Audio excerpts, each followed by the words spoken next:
Tu ouvres ton téléphone. Tu tombes sur une story.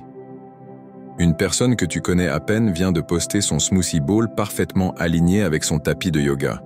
Et là, sans même t'en rendre compte, une voix se déclenche dans ta tête. Moi aussi je devrais manger comme ça. Je devrais avoir ce corps. Je suis en retard. On ne s'en rend pas compte, mais la comparaison est devenue un réflexe. Surtout quand il s'agit de bien-être, d'alimentation, d'image. On scrolle, on regarde et on se juge. Ce qui devait être une source d'inspiration devient une source de pression. Et parfois, on en sort avec ce goût amer, celui de ne jamais être assez bien. Mais laisse-moi te poser une question. Est-ce que tu as déjà vu quelqu'un poster ses doutes, ses compulsions, ses moments de vide émotionnel devant le frigo? Non. Ce que tu vois, ce sont des morceaux choisis, des extraits de réussite. Et toi, tu compares ça avec ta réalité brute. Ton quotidien avec ses hauts, ses bas, ses écarts, ses émotions. Des choses que tu ne montres pas, mais que tu ressens chaque jour. On confond souvent bien manger avec bien paraître. Comme si se nourrir devenait un concours silencieux. Comme si ton assiette devait ressembler à celle de quelqu'un d'autre pour être valide. Mais ton corps, tes besoins, ton rythme, tout ça est unique. Et ce qui marche pour un autre ne marchera pas forcément pour toi. Et c'est bien comme ça. Ton chemin n'a pas besoin de ressembler à celui des autres pour être légitime. Alors oui, arrêter de se comparer, c'est difficile.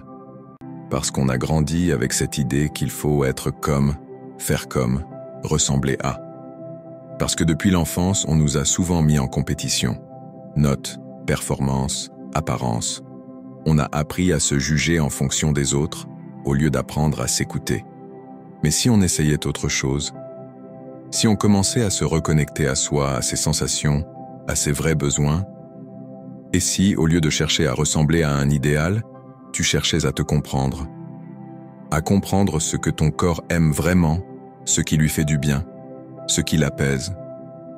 Peut-être que pour toi, le bien-être ne passe pas par des smoothies verts ou du jeûne intermittent, mais par une assiette simple, réconfortante, partagée avec des gens que tu aimes, ou même un repas pris seul, en silence, en paix.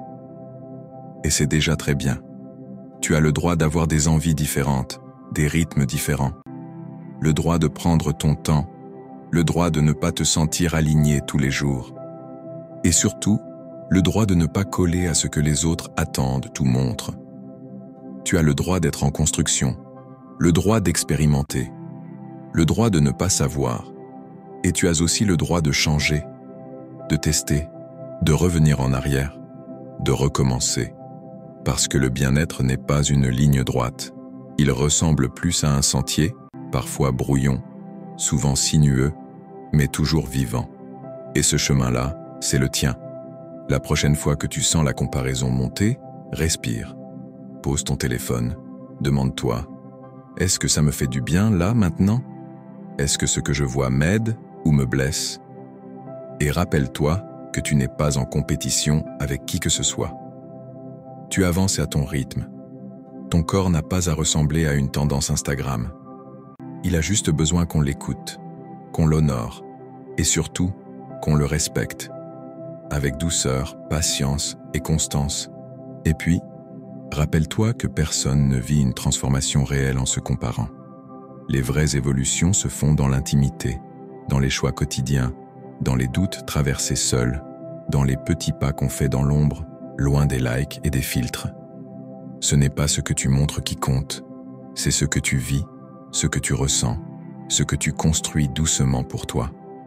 Ce qui se passe à l'intérieur, loin du regard des autres. Chaque fois que tu choisis de t'écouter au lieu de copier, tu gagnes en liberté. Chaque fois que tu fais la paix avec ton assiette, tu récupères un peu plus d'espace mental. Et chaque fois que tu prends soin de toi pour toi, tu poses une brique solide vers un bien-être durable.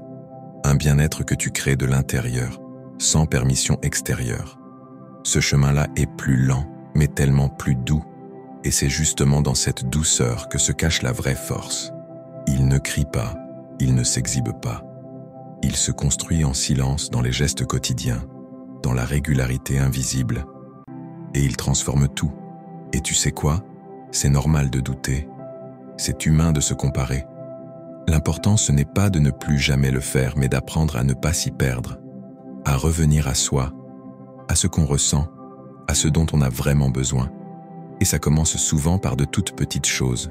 Prendre un repas sans culpabilité, dire non à une tendance qui ne te parle pas, ou simplement t'autoriser à être imparfait, s'autoriser à se reposer, à ne rien faire, à ne pas performer, et même à se tromper. Ton corps ne te demande pas d'être parfait, il te demande juste d'être présent, d'écouter quand il te dit qu'il a faim ou qu'il est fatigué, de lui laisser la place d'exister sans jugement, sans pression, de lui dire merci aussi pour tout ce qu'il fait, même dans les périodes où tu ne le trouves pas assez. Parce qu'il est là pour toi, tous les jours. Et peut-être que la vraie révolution, c'est ça, se libérer du regard des autres, pour enfin habiter pleinement le sien, t'autoriser à être toi, ici, maintenant, sans filtre, sans comparaison, juste toi, entier, vivant, présent. Tu es déjà assez, et si ce message t'a parlé, si tu sens qu'il te fait du bien, pense à t'abonner à Zéro Tracas et dis-moi en commentaire, à quoi tu choisis de dire stop aujourd'hui ?